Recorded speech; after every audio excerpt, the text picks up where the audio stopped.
सुप्रभात। अब हम पढ़ेंगे भाषा संचय हिंदी व्याकरण के पाठ 1 का पेज नंबर 2।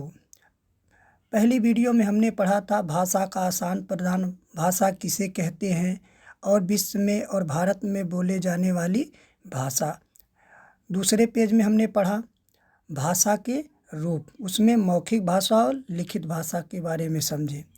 अब हम इस तीसरे पेज में पाठ नंबर 1 का पढ़ेंगे। तो आइए पढ़ते हैं। विशेष, कई बार संकेतों द्वारा भी मन के भाव प्रकट किए जाते हैं। जैसे छोटा बालक जो अभी बोलना नहीं सीखा है, वह किसी वस्तु को लेने के लिए माँ को इशारे मतलब संकेत से बताता है। जैसे आप मेले में जाते हैं तामेश्वरनाथ, तो वहाँ क्या करते हैं, देखते होंगे कि जो छोटे बच्चे होते हैं अपनी मम्मी के गोद में रहते हैं, तो दुकान पे जब सड़क के किनारे दुकानें लगी होती हैं और जब वहाँ कुछ सामान देखते हैं तो हाथ फैलाते हैं, तो इसका मतलब वो संकेत कर रहा है कि हमें चाहिए। चित्र में आप देख रहे हैं कि एक बच्चा बैट बॉल है और वो संकेत कर रहा है कि हमको ले दीजिए। ये क्या है, संकेत द्वारा प्रकट किया जा रहा है। इसी तरह मूक का विलोम वाचाल होता है। मूक माने कम बोलने वाला, मतलब गूंगा। मूक माने यहाँ पे है गूंगा। बधिर माने बहरा। लोग भी संकेतों से ही बात समझाते हैं। जैसे जो नहीं बोलता है वो अपने हाथों से, आप देखते होंगे आपके गांव या समाज में आप देखते होंगे कि जो गूंगे व्यक्ति होते हैं अपने हाथों के इशारे से बताते हैं और गांव वाले समझ जाते हैं उसकी बातों को। लेकिन यदि आप उसको नहीं जानते हैं तो आप जल्दी उसकी बातों को नहीं समझ पाए। इसी प्रकार बधिर होते हैं, जो नहीं सुनते हैं, तो क्या करते हैं, संकेतों के माध्यम से बताते हैं कि ऐसे ऐसे हुआ है। और जो उसके आस पड़ोस में रहते हैं, जो उसके नज़दीक रहने वाले हैं, जानने पहचाने, उसकी भाषा को समझ जाते हैं, संकेत को समझ जाते हैं। सेकंड है, चौराहे पर खड़ा यातायात सिपाही भी वाहनों को रोकने और जाने के लिए संकेतों का प्रयोग करता है। जहाँ पे गोल चक्कर होता है, किसी सिटी में आप जाते हैं देखते होंगे, जहाँ पे गोल चक्कर होता है वहाँ पे एक ट्रैफिक पुलिस होता है, और जिसे हम बोलते हैं चौराहा। 4 रास्ते होते हैं, वहाँ पे गोल चक्कर होता है। तो क्या करता है, ट्रैफिक पुलिस वहाँ पे खड़ा रहता है और अपना हाथ उठाकर एक हाथ सीधा लेफ्ट या राइट में करके सामने वाले को रोकता है, और जो नीचे हाथ साइड में किया रहता है उससे पीछे वालों को आगे जाने का क्या करता है, संकेत देता है। आप कभी बस से जाते होंगे कहीं पे, गोरखपुर, लखनऊ, बनारस, तो आप देखते होंगे हाईवे पे, या नहीं देखे हैं तो आप देखेंगे कि जब आप हाईवे पे जाते हैं तो आप दाएं बाएं, आप लेफ्ट राइट में देखेंगे कि कहीं पे आपको बोर्ड पे एक चम्मच, साधारण चम्मच और एक चाउमीन वाला चम्मच रहता है, तो काटता है दोनों त्रिकोण में, मतलब मल्टीप्लाई के आकार में। तो इसका मतलब होता है आगे ढाबा है। ढाबा है कि आप आगे ढाबा है, यदि आपको कुछ खाना है तो वहाँ पे रुक जाइए। आगे आप कहीं देखते होंगे कि एक हारन वाला होता है, काटा रहता है, पिपीरी टाइप का। तो इसका मतलब यहाँ पे कोई दिक्कत है, यहाँ पे मतलब हारन बजाना मना है। आगे कहीं देखते होंगे कि आपको एक बच्चा, 2 बच्चे होते हैं, पीठ पे बैग लिए रहते हैं, बोर्ड पे संकेत रहता है। इसका मतलब आगे स्कूल है, अपनी गाड़ी की स्पीड कंट्रोल कर लीजिए। जो ड्राइवर और आगे जाएंगे तो देखते होंगे कि पेट्रोल डीजल टाइप का पेट्रोल पंप बना रहता है, मतलब तो उसका मतलब आगे पेट्रोल पंप है, आप स्पीड कम लीजिए, आपको तेल लेना है तो तेल ले दीजिए। आगे जाएंगे तो आप देखते होंगे कि त्रिकोण मतलब एक क्रॉस किया रहता है प्लस का, ऐड में, रेड में, तो मतलब इसका मतलब आगे क्या है, हॉस्पिटल है, अस्पताल है।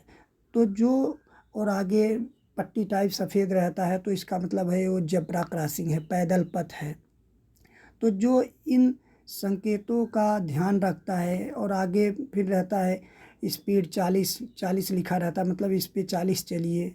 उसके बाद ऐसे एक सकरा पुलिये का बनता है, क्लास खुलेगा तो हम बताएंगे। सकरा पुलिया रहता है कि आगे सकरा रास्ता है, आगे लेफ्ट घूमिए, राइट, आगे सर्विस रोड है। अनेक प्रकार के संकेत बने रहते हैं, क्लास खुलेगा तो सब संकेत बता देंगे।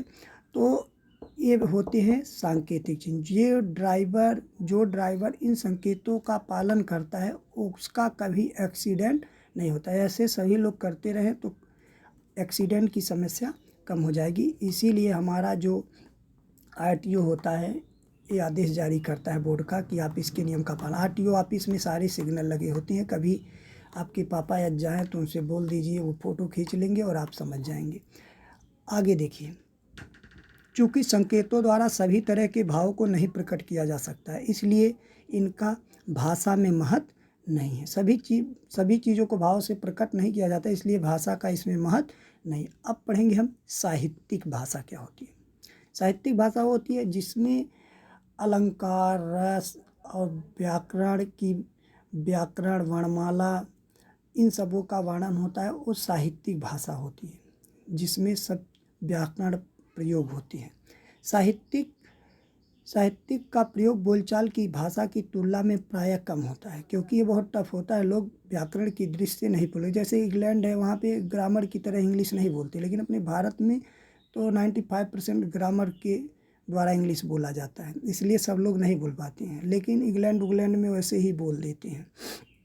यह भाषा व्याकरण की दृष्टि से शुद्ध, अलंकृत और परिमार्जित होती है। यह भाषा का मानक रूप, मानक माने सही रूप होता है। इसमें ही साहित्य की रचना होती है। साहित्य ही किसी समुदाय, जाति या वर्ग के वर्तमान और अतीत की झांकी प्रस्तुत करती है। किसी भी साहित्य, जैसे आप 15 अगस्त को देखते होंगे, पंजाब, राजस्थान, उड़ीसा, अनेक जगहों की झांकियाँ निकलती हैं, तो इससे पता चलता है इस राज्य की क्या क्या मतलब साहित्य है, उनकी झांकियों से पता चलता है। जैसे पंजाब की झांकी निकलेगी तो पंजाबी बजता है, गुजरात की जाएगी तो गुजराती, हरियाणा का हरियाणवी, उस पे झांकी पे बैठे लोग करते रहते हैं प्रस्तुत अनेक प्रकार की। यह मानवीय अनुभूति के विभिन्न पक्षों को स्पष्ट करता है। जब 15 अगस्त और 26 जनवरी मतलब रिपब्लिक डे, और आपका वो क्या करते हैं 15 अगस्त मतलब स्वतंत्रता दिवस, तो आप उसमें ज़रूर देखिएगा टीवी, उसमें झांकियाँ निकलती हैं। मानवीय अनुभूति की विभिन्न पक्षों को स्पष्ट करता है। कविता, कहानी, नाटक, निबंध, आलोचना, उपन्यास आदि साहित्य की विभिन्न विधाओं की रचना साहित्यिक भाषा में की जाती है। जैसे आप छोटा सा चीज़ लीजिए, आप रामलीला देखते हैं, तो जैसे एक थे हमारे कवि आचार्य भरत मुनि, उन्होंने नाट्यशास्त्र पुस्तक की रचना की है।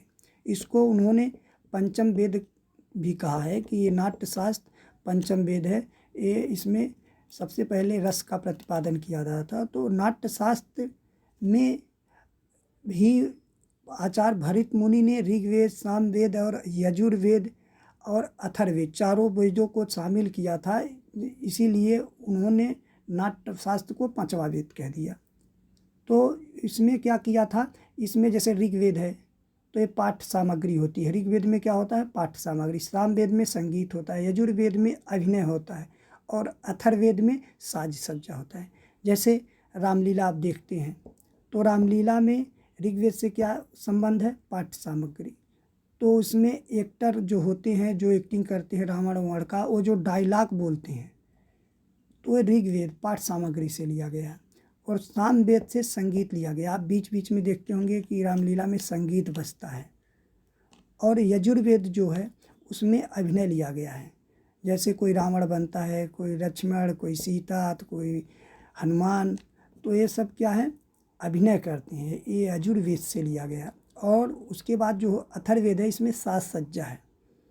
यह साज सज्जा मतलब एक ही ड्रेस डेली चलता रहे सबका तो कोई देखेगा नहीं, तो ये साहित्य के अनुरूप ही होता है। अगला हम पढ़ेंगे राष्ट्रभाषा।